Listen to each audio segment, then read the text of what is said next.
और ये तस्वीरें आप देख रहे हैं वॉर मेमोरियल की तस्वीरें हैं, जहां पर तीनों सेनाओं की टुकड़ी यहां पर मौजूद है और यहां पर श्रद्धांजलि दी जाएगी। प्रधानमंत्री मोदी यहां पर सबसे पहले आएंगे, उससे पहले यहां पर तीनों सर्विसेज के चीफ और साथ ही सीडीएस और साथ ही उनके रक्षा मंत्री मौजूद रहेंगे जो उनके स्वागत करेंगे। उसके बाद यहाँ श्रद्धांजलि देखिए, यहाँ पर राजनाथ सिंह नजर आ रहे हैं, साथ ही यहाँ पर तीनों सेना के चीफ नजर आ रहे हैं, जनरल मनोज पांडे यहाँ पर हैं और प्रधानमंत्री मोदी का काफिला इस वक्त आप सीधे देख रहे हैं कर्तव्य पथ से आगे बढ़ता हुआ वॉर मेमोरियल की ओर बढ़ता जा रहा है। और प्रधानमंत्री मोदी की यह सोच थी कि देश को पहली बार वॉर मेमोरियल मिला।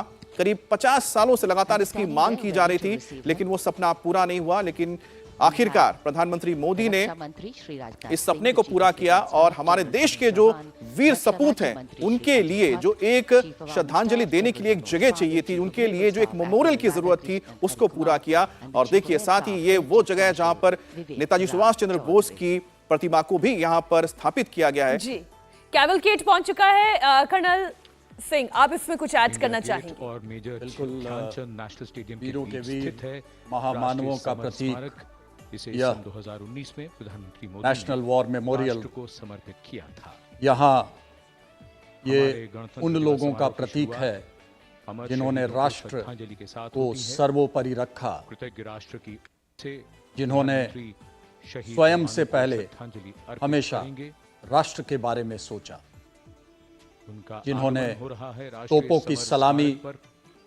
और आज के जिन्हें पुष्प चक्रों की श्रद्धांजलि दी जाएगी। वीरों के वीर महामानवों का प्रतीक है यह, जो नेशनल वॉर मेमोरियल है।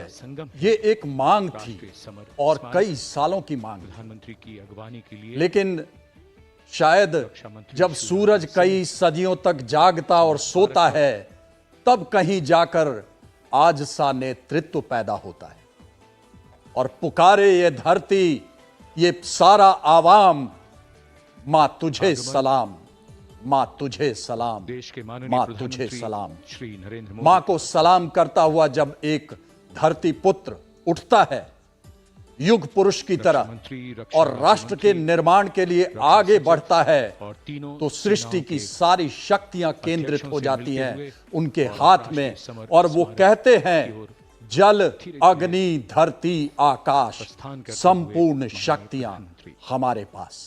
आज भारत के पास संपूर्ण शक्तियां नेतृत्व के हाथों में समाहित है, क्योंकि उस नेतृत्व की मुट्ठी में, उसके नब्ज में 140 करोड़ भारतीयों का दिल धड़कता है। Is paying tribute in its finest form. Death may not be a choice, but sacrificing one's life for the country definitely is, and that's why it deserves our deepest gratitude.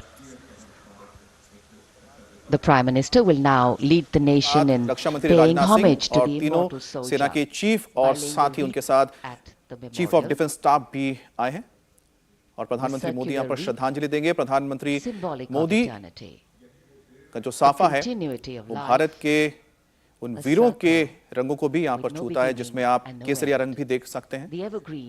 और प्रधानमंत्री मोदी का जो पोशाक है वो हमेशा भारत की संस्कृति से जुड़ा हुआ होता है और खास तौर पे चाहे वो 15 अगस्त हो या 26 जनवरी हो, प्रधानमंत्री मोदी का जो साफा पहनने का जो एक रिवाज उन्होंने शुरू किया है वो हमारे तमाम उन वीरों के लिए भी आप कह सकते हैं कि एक तरह से श्रद्धांजलि है, जिन्होंने इसी पगड़ी के लिए अपने शीश नवा दिए, अपने शीश कटा दिए।